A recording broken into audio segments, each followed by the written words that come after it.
Most people think building a business from scratch is the only way to do it. You come up with the idea, you grind through the early days with no customers and no proof that any of it is going to work. But there's another path that a lot of people overlook, and in a lot of cases, it's actually the smarter move, and that is buying a business. Not a course and not a franchise, but an actual operating business with existing customers, existing cash flow, and a reputation that is already built. My name's Austin Zabak, and I've spent over a decade building businesses from the ground up across the real estate industry, the pest control industry, and several others. And the longer that I've been doing this, the more that I believe buying the right business actually beats building one from scratch in almost every situation if you know what to look for. So today I'm breaking down the 5 businesses that are worth buying, why they work as acquisitions, and what you need to know before you actually write that check. And if at any point you get value from the video, do me a huge favor, smash that like button and subscribe. It really would help me out a ton, and it'll get this video in front of more people who need to see. The first business on today's list is pest control. And the pest control industry does over $26 billion a year in the US alone. And it's one of the few service businesses where the demand is almost entirely non-negotiable. If you think about it, people don't really call a pest control company because they want to. They call somebody because they have to. And that is exactly why it makes it such a compelling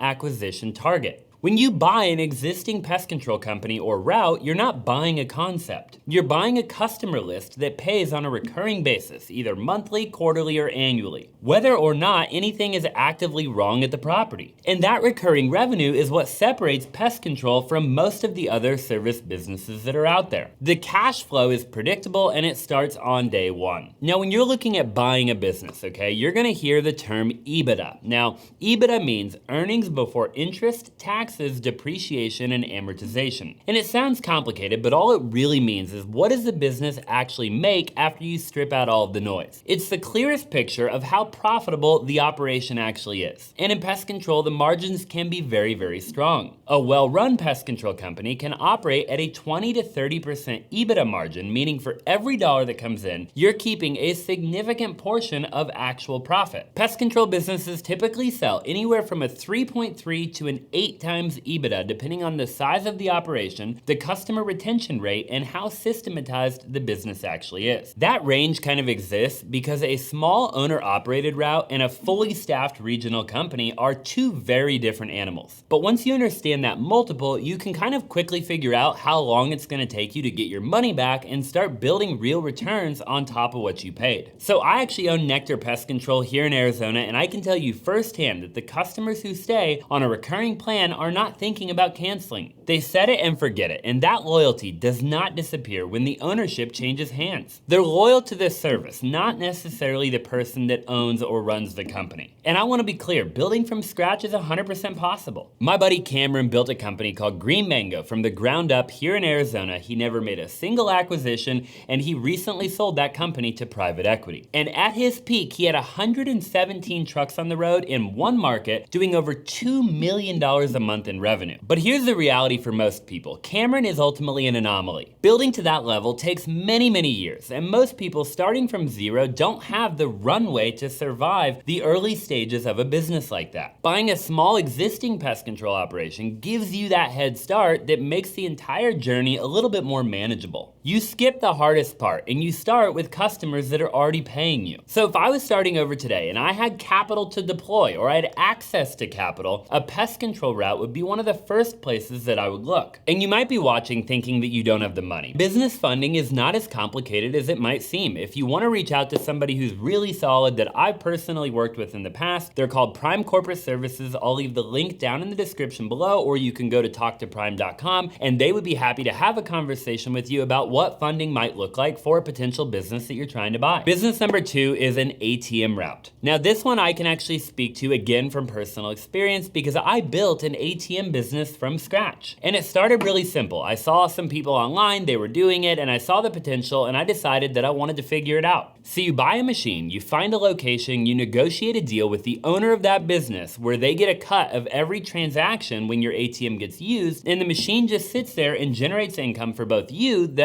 ATM owner and the business owner. Barbershops, gas stations, and spots in areas where people needed cash and didn't have great options nearby is where it all started for me. The pitch to business owners is really straightforward. You're putting money in their pocket for doing nothing. The better the location, the bigger the cut, and everything is negotiable. So we bought our machines outright and we scaled the route over time. And at our peak, we had somewhere between 75 and 100 machines actually running. And on paper, it looked pretty awesome. There was a lot of recurring revenue, it was relatively passive, and the machines were working around the clock. But here's what nobody told me about the ATM business at scale. Somebody has to go load all the ATMs with cash. And when you're running that many machines, you're physically driving around with a pretty significant amount of $20 bills on you. So I got to a point where I was driving around town in a Prius with a boatload of cash, and to be honest with you, it was starting to get a little bit sketchy for me. The next logical step was an armored vehicle, and at that point, I kind of had to ask myself if this was really the business that I wanted to be in long term at scale. So we ended up selling all the machines, all of the locations, and I ended up moving on. So why the heck is it on today's list? Because at a smaller scale, before you hit that ceiling, the ATM route is actually one of the most straightforward, cash flowing businesses that you can buy. You're not buying a concept or even a brand. You're buying machines with an established location and an existing transaction history. The key here is buying a route that is already placed and already producing. You let somebody else do all that hard work of scouting the locations and negotiating all of the deals. You come in, you take over the machines, and you keep that ongoing revenue. All right, number 3 is a laundromat. And the laundromat industry has been printing steady income for decades, and a lot of people completely overlook it. So the US laundromat industry generates approximately $5 billion in annual revenue, and that demand is about as recession-proof as it can possibly get. I mean, think about it. People need clean clothes regardless of what the stock market is doing. Laundromats have a first 5-year success rate of approximately 95%, which is significantly better than the average small business out there. That number alone should make you stop and think. Now here's why buying an existing laundromat beats building one from scratch. The biggest capital expense in this business is equipment, all the washers, all of the dryers, the water systems, the plumbing infrastructure, and everything that you need in the actual building. When you buy an existing operation, that's already done. You're stepping into a location that's already proven with customers who already have a routine of coming in. And profit margins on this typically range between 20 and 35%. And for a well-run operation, that kind of margin can translate to a very comfortable owner income,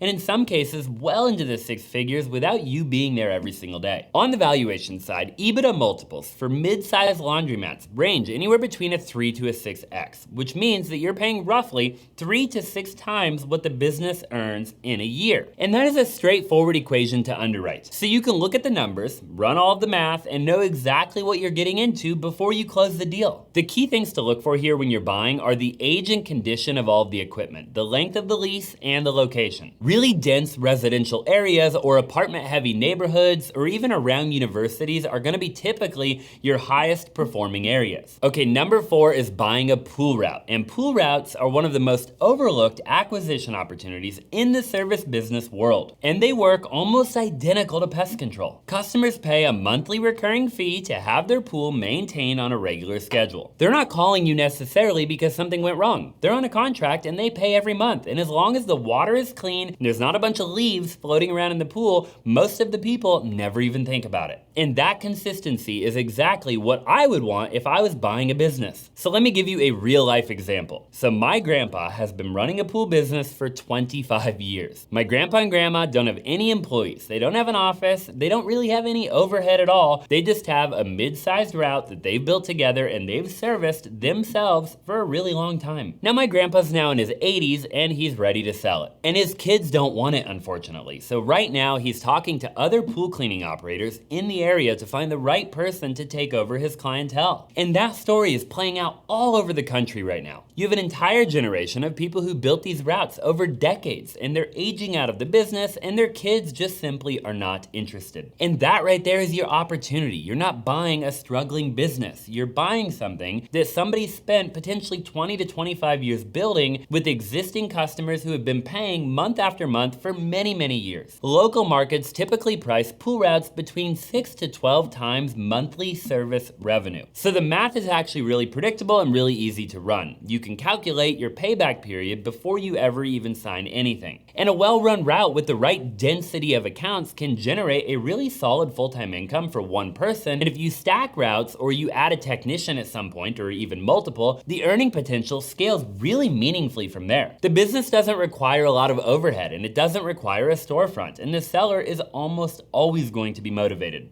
When somebody has spent 25 years building something and is ready to move on, they want it to go to the right person. And that creates a really natural dynamic where the transition is really collaborative, which makes it a lot easier to retain the accounts after you close. Now, I want to mention something about the pool cleaning industry. This is a phenomenal industry where you could go out and you could get seller financing and not have to get a business loan and not have to have any of your own money. And really, that probably pertains to a lot of the businesses on this list. If you're really creative about it and you reach out to enough people and you're patient enough, you can find people who just simply need to get rid of it, like my grandpa. My grandpa can't keep it. Keeping the business is not an option. And so if there's not a cash buyer standing there waiting and lining up to pay for it, then you can come in and you can put a minimal amount of money down, maybe even $0 down, and get the seller to finance it to you over the course of multiple years. So you're literally not out any money at all, and you're going and buying a business that has cash flow day one. Okay, business number 5 is a car wash, and car washes have become one of the most sought after acquisition targets in the country, and for really good reason. The US car wash market exceeds $15 billion in annual revenue in 2025, and the shift to subscription-based car wash models has completely changed the economics of the business. Instead of hoping that cars will show up on a sunny Saturday, the best run car washes today generate predictable recurring revenue every single month from members who pay whether they show up or not. I'm actually a customer for a car wash with Nectar Pest Control because all of our trucks need to get washed, and so what do? We literally sign up for monthly subscriptions on all of our trucks, and our technicians drive them through the car wash like 3 times a week. Well-run car washes, particularly express exterior models and subscription-based operations, can produce EBITDA margins in the 40 to 60% range, which really means that a meaningful portion of every dollar that comes in actually stays in your pocket. At that margin profile, a single well-located car wash has the potential to generate serious income, and owners who reinvest in ag locations have built multi-million-dollar operations from a single site. And car wash acquisitions typically trade at roughly a 3 to 8 times EBITDA, depending on the business model, the location, and how strong the recurring membership base is. Buying an existing car wash means the hardest part is already done. The permits are already pulled, the equipment is already installed, and the location is already proven. The caveat here is that there is a higher capital acquisition than others on the list. So you're not gonna buy a well-run car wash for 50 grand probably. But if you have capital to deploy and you're looking for something that generates strong cash flow with limited day-to-day involvement,